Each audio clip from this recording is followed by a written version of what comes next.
Мне хотелось бы пригласить And now I give the floor to Professor P.Grundy. Right, good morning, friends and colleagues. I know it's very, very late. We're all dying to have lunch, so I'm going to do this as quickly as I can. I've just got to find my PowerPoint first, so it will take me a moment or two. But if you don't mind, if I shout at you from down here while I just set the computer up, then with a bit of luck, we'll be able to work in a moment. I hope we won't be too fast for our interpreters to be able to translate. While I'm setting this computer up or working for it, waiting for it to come on, can I first of all say a very big thank you to you for inviting me here. I don't know why I'm getting public network. I don't want that at all. Can I say a very big thank you for inviting me? It's a great honor, it's a great privilege. I should also say thank you not only on behalf of all visitors, but I'm sure all delegates. I've had a hand in organizing conferences before, and I know that they don't happen in a day.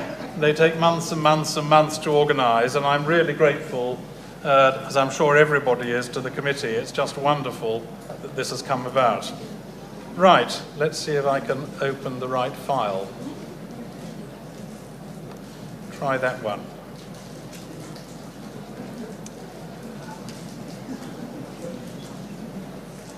I don't know why it's going slow. It's like me. I hope you haven't got good eyesight, because if you've got good eyesight, you can see that this morning I'm suffering from designer stubble.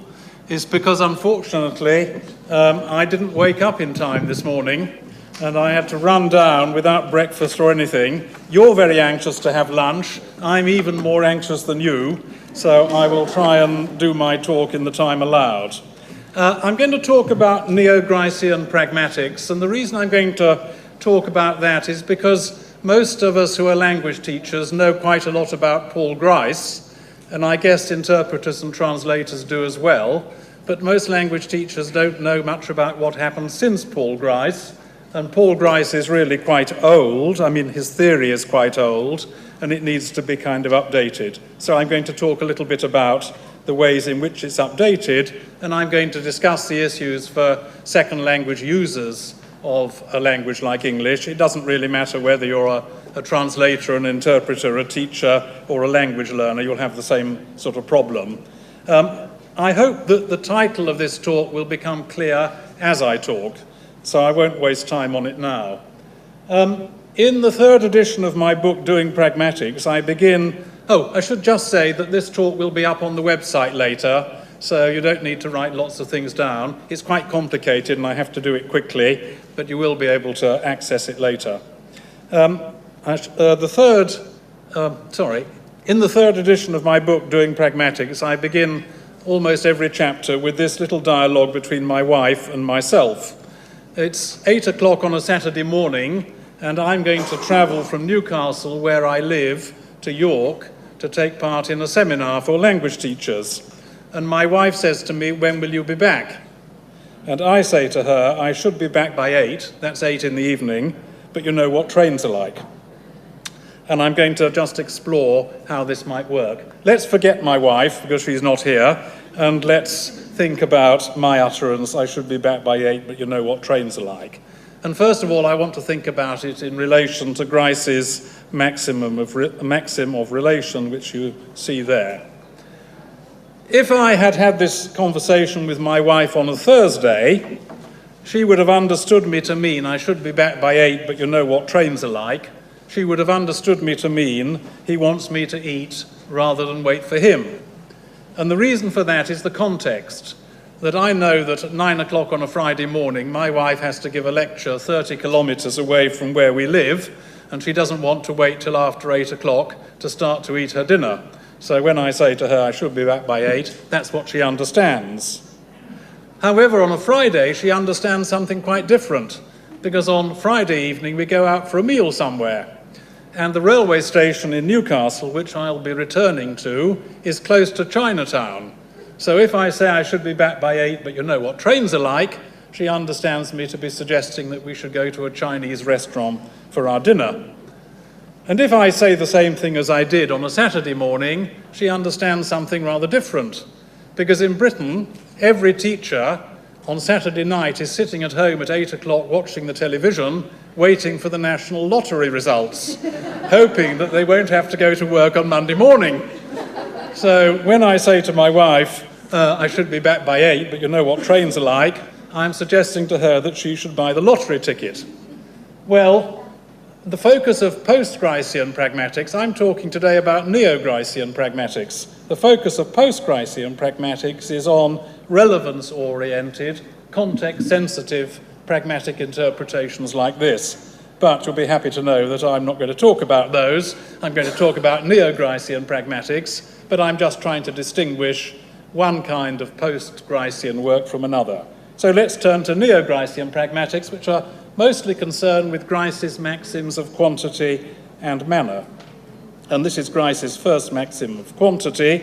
And when I say to my wife, I should be back by 8, but you know what trains are like, according to Grice's maxim, she will understand he probably won't be back by 8. So when you say to somebody, I should be back by 8, what you mean is I probably won't be. And in a minute I will explain why. If we look at Grice's second maxim of quantity, she will understand me to be saying that trains are unreliable. And again, in a moment, I will explain why. So these are Grice's two maxims of quantity. And essentially what I am saying to my wife in this way are two different things. Should be, a form, has an optimal or best or most likely meaning, probably won't be. And you know what X is like? Try it in Russian or any other language you speak. I think that the formula, you know what X is like, means X is not that good. There's something not quite right with X. And I think that's probably more or less universal. Notice that these readings seem to be independent of context. They are, if you like, optimal form-meaning pairs. And pragmatics is a theory not of grammaticality, clearly, but of optimality. What is the best way of saying something, and what is the best meaning to associate with what somebody says?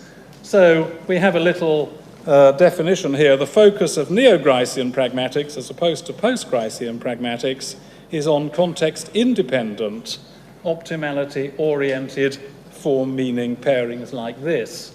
And I'm going to talk about that, and I hope you'll be happy. Okay, so these are the two things, the two form-meaning pairings that we start with. I'll go back to that slide, and I'm going to take one of them first.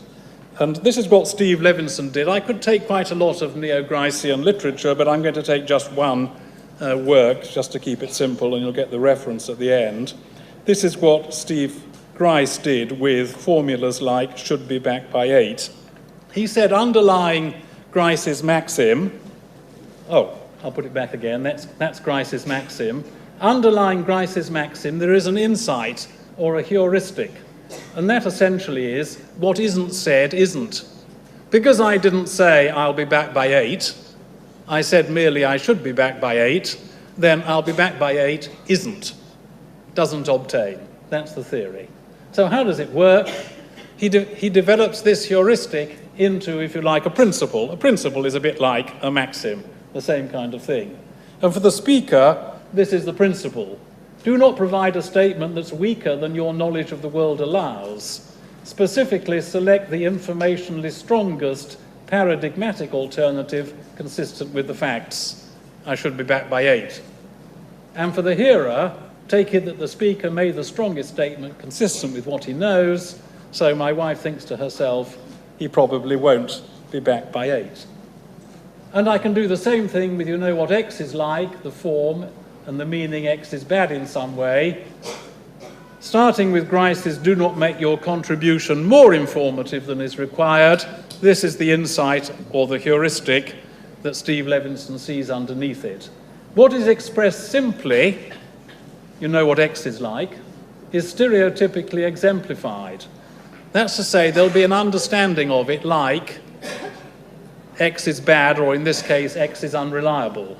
Minimal specifications, you know what X is like, get maximally informative or stereotypical interpretations. So say as little as necessary, you know what trains are like, amplify the content by finding the most specific interpretation up to the speaker's intended point, trains are unreliable. Okay, and I can do the same thing with Grice's maxim of manner. Imagine I were to say something rather strange, like, I should be back by 8, but you know what the trains are like. Here it becomes interesting, because if you speak a language that doesn't have articles, then you've got something to worry about, obviously, in teaching and in translating and interpreting. So say I should be back by 8, but you know what the trains are like. My wife understands me to mean some subset of trains, the trains from York to Newcastle. I seem to be being a little bit obscure, if you like. I go beyond what I need to do. So, Grice's maxim of manner, essentially be perspicuous, and Levinson derives a heuristic from that. What's said in an abnormal way isn't normal. So, indicate an abnormal or non-stereotypical situation by using a marked expression that contrasts with that you would use to describe the corresponding normal one. Instead of saying, you know what trains are like, I say, you know what the trains are like. And for the hearer, what's said in an abnormal way indicates an abnormal situation. Trains from York, a specific subset, are unreliable. Okay. I want to do just one more little bit of preparatory work, and then I want to turn to the issues and the problems for people who work in education or in translation. In that little bit, I just want to help you to distinguish I from M inferences. So if I follow the I principle, say as little as necessary, if I say to you, I don't drink, you infer that I don't drink alcohol. And if I follow the M principle, use a marked expression to indicate an abnormal situation. If I say to you, I don't drink alcohol, you don't infer that I don't drink alcohol. You infer that I think well of myself and maybe that I'm being critical of you. In other words, if you want to say, in the variety of English that I speak, if you want to convey the meaning, I don't drink alcohol, you have to say, I don't drink. And if you say, I don't drink alcohol, Okay, another example, say as little as necessary, Sperber and Wilson wrote about relevance, you infer they're co-authors. Use a marked expression, Sperber and Wilson both wrote about relevance, then you infer that they weren't co-authors. And one more example before I turn to the challenge for ourselves. I was lucky enough to spend 4 months in Vienna in the university 2 years ago, and I took quite a lot of photographs around Vienna that I thought were pragmatically interesting, and this is one of them. If you've ever been to Vienna, and I apologize if Vienna is your home or you're an Austrian, before I say something a bit rude about Vienna, if you've ever been to Vienna and you've been to a restaurant, you know that having a meal is not a quick process. It takes you half an hour to find a waiter, and half an hour to give your order, and half an hour to wait for your dinner, and half an hour to be asked if you want a dessert, and so on and so forth. And Mr. Lee got the idea that if you serve people their dinners quickly, you could make a lot of money. And he set up a chain of restaurants called Quick Lee. They're not takeaway restaurants. They're restaurants where you can go in and have your dinner and come out again all in 40 minutes and feel very happy. And the question is whether Quick Lee is a minimal way of saying something which conveys a lot of meaning, or whether it's not very perspicuous, it's an abnormal or marked way of saying something which is difficult to process. And I'll tell you how you can work this out. If quickly occurred to you as quickly, if it did that, then you got an I inference. But if you are still struggling with quickly, and it never occurred to you that it was the English word quickly, it wasn't very perspicuous, and you got an M inference, but you probably still got the same meaning. Your dinner comes quicker if you go to Mr. Lee than if you go somewhere else. Right, okay. Now, the problem, the issue that arises. I want to talk about 3 different things. I want to talk about context independence and indexicality. I want to talk about these Q, I, and M inferences. And lastly, I want to say something more interesting, I think, which is about levels. Now, you'll notice that this is a Venn diagram. There's a kind of overlap, and it should be much bigger. These are not really discrete things, but you'll see how they work together and make your life difficult if you're a teacher, a learner, a translator, or interpreter. So first, context independence. You remember this slide, the focus of Neo-Gricean Pragmatics is on context independent. Well, should be, probably won't be, that's easy enough. You know what X is like, X is bad in some way, it's a bit more problematic. Because how context independent is this? Trains can be expensive, they can be dirty, they can be crowded, they can be bad in many different ways. In fact, if you've been to Britain, you'll know that they're really bad in almost all of these different ways. So this is really very problematic. In a way, there is an aspect of meaning, even in the words you choose to say something, that seems to be, very often, seems to be dependent on context. So this is the indexical dimension. What do we mean by indexical? We mean that everything we say indexes some kind of context. Who the speaker is, what the context is in which the utterance occurs, and so on. You cannot escape the fact, and a machine is really inadequate in this respect, it can't escape the fact that all uses of language are indexical. They even tell you who their author is, indirectly.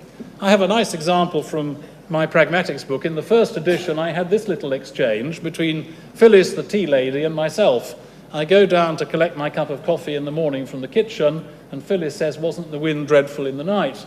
And I say, "I didn't hear it." And she says, "It was dreadful." And I say, "You know what they say."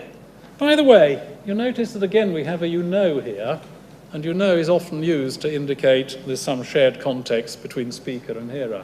I say, "You know what they say." And Phyllis replies, "I must have a bad conscience." So she did know what I meant by what I said, that when you say, "I didn't hear it in the night," it means I was fast asleep. And when I say to her, "I didn't hear it," you know what they say, you heard it, not me, because you have a bad conscience.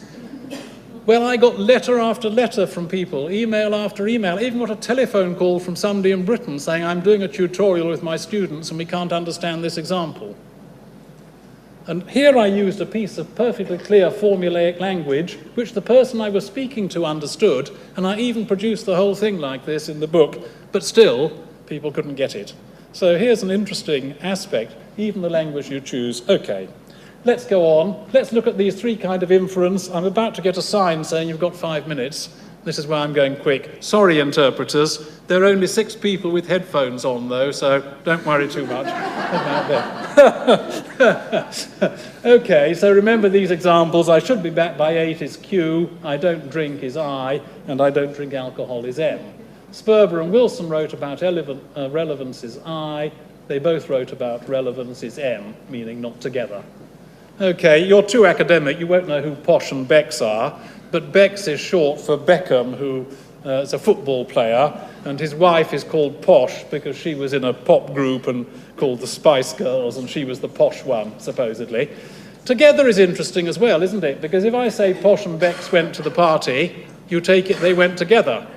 If I say Posh and Becks went to the party together, you take it to mean this is rather strange. Perhaps there was a rumour they were getting a divorce, and so on. So I'm just thinking about these kinds of translations we heard about in the last talk and trying to simplify before you put it into a machine, and the worry that you might get a pragmatic inference you don't want at all. There's a crossover clearly from M to I, so quickly it probably begins M for most people and then becomes kind of I. And I don't know whether in Russian you have the expression brown is the new black. It appeared in English about 15 years ago for the first time, which is why it's really interesting. And lots of people didn't get it at first. It was very M. And now it's become an established formula. Well, black is the fashionable colour and all this. Black is always in fashion. So if I say brown is the new black, I mean this year brown is fashionable. So you can say staying at home is the new going out. You can say gay is the new straight. You can say all these kinds of things, for example. Okay, so those can be problematic, and I'll come back briefly in a moment to why. What I want to spend 3 of my last 5 minutes on is the issue of level. Pragmatics is not only about utterance interpretation. If you read books about pragmatics, you might think it was. But in fact, it's not just the utterance, it's the lexical item, it's the word order, it's the realization also that convey pragmatic meanings. This is a book I enjoyed reading a lot. It got rather badly reviewed by academics, so perhaps that's why I enjoyed it. It's a book about Shakespeare's life, so it's mostly supposition, written by Steve Greenblatt, and he's trying to explain how Shakespeare became Shakespeare. Well, you don't need to be clever to see that these two words don't have the same pragmatic meanings. The first use of how Shakespeare, that Shakespeare is how one of 6 children born to illiterate parents in a small town in the English Midlands in the middle of the 16th century. Oh, sorry, gone too quick. And this, oh, I'm pressing the wrong button. This one is how it's a reference to the greatest writer in the English language, how Shakespeare became. So you need to be very careful. There is no simple meaning of a word. A word is just a very, very vague term which triggers a whole series of pragmatic interpretations. That's a lexical item. Here's a word order. I suppose in British English it's standard to say the Queen and the Prime Minister both attend the state opening of Parliament.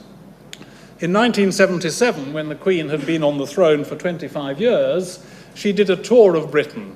And that year I was working on a British Council summer school in Durham, and in the 3 weeks that the participants were with us, the Prime Minister and the Queen, by chance, the Prime Minister and the Queen both visited Durham, so they all ran out to the marketplace. They were very clever. They stood on opposite sides of the road, and they took photographs across the road so that you could see your friend across the road with the Prime Minister and your friend across the road with the Queen, and then they swapped photographs to take them home.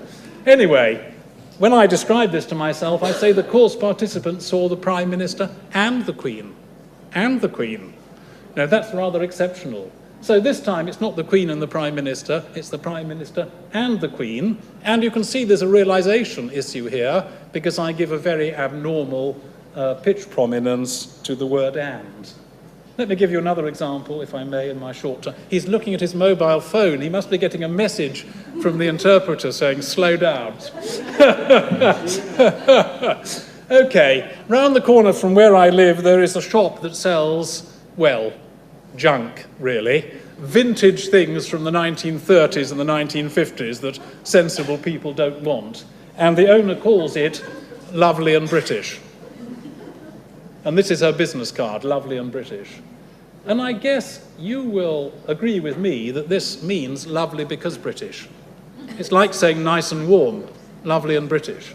And I've redesigned her business card. Keep your eye on this bit of it while I press the button. Lovely and British. Lovely and British. So that and, because of the word order, that and means because. Well, I'm a cynical person, as you'll have realized already from listening to me talking, and I suggested to her that she should really call her shop British and Lovely.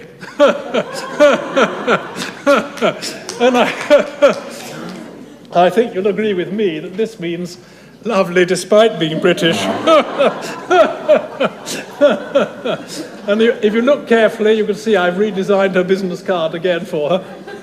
Lovely and British. Okay, so you'll notice again there's a realization issue. So we've got an overlap, word order and realization go hand. You get an M inference. I do something abnormal with my realization. Okay, really interesting. Really interesting. And realization is the most difficult part of all. It can be in writing, so here at orthographic. I mean, the first example is easy, isn't it? Unless you live in Canada, and then it depends where you live in Canada and what the issue is for you. This one is really interesting. In Britain, we talk about the drugs czar. So that's the person in charge of, dealing with drug addiction and things like this. Well, I'll leave you to work out what these orthographies index. So you can see there's an indexical element as well as a realization. Realization in speech is really interesting, isn't it? So here is was and was. I was in London last week. That was is past tense. If I say I was in London last week, it's abnormal, you get an M inference. You've just said to me you weren't in London, you were in Paris. And I said, no, I was in London last week. It has a quite different pragmatic effect. I was thinking of inviting him for dinner, clearly doesn't have a past meaning. It's clearly a kind of modal. That's an idea I have in mind. And if I say I was thinking of inviting him for dinner, then it has a past realization. So, gosh, these things are difficult. They index quite different contexts. Let me give you one more, two more, sorry, Dimitri. No, what about the two realizations of you? In this context, in conditionals, they're really interesting. If you go to Moscow, that's non-deictic. If you go to Moscow, if one goes to Moscow, if you go to Moscow. If you go to Moscow, okay, that is deictic, and I'm picking out the addressee. So again, there's an indexical element. Really difficult. And just one more. If I were you, but I'm not you, okay, that's the usual realization. If I were you, that's clearly counterfactual. If I were you, so again, they index different contexts. Okay, so now I come to the end of the talk, you'll be pleased to hear. 3 slides left. Okay, first of all, context independence and indexicality. Do you have the encyclopedic knowledge that's being indexed is the issue. What do you know about trains in Britain, for example? And I've used a kind of neutral face here because, you know, we all have some indexical knowledge and we all lack some indexical knowledge. Second one, what about these Q, I, and M inferences? I think the Q ones, you know, are pretty easy. They're just the same. I should be back by 8 across the world. Some of the I ones are pretty easy formulaically because they're the same right across the world. So if I say, you know what X is like, it has the same effect whatever the language. But sometimes I ones are formulaic, and the question is, do you have the right linguistic knowledge? And can you spot a marked utterance and compare it with an unmarked? And then lastly, these are the difficult ones, I think. Can you distinguish and produce marked and unmarked phenomena? So if you find my examples, if you find my examples challenging, you know what the issue is. And it's not only an issue of interpretation, it's also an issue of production. Can you produce if you find and if you find, or do you have some variety of English that's between the two and is kind of, okay, I think we've done enough. Those are the references. That's me. That's what I want to say to you. That's my last comment. Thanks very much.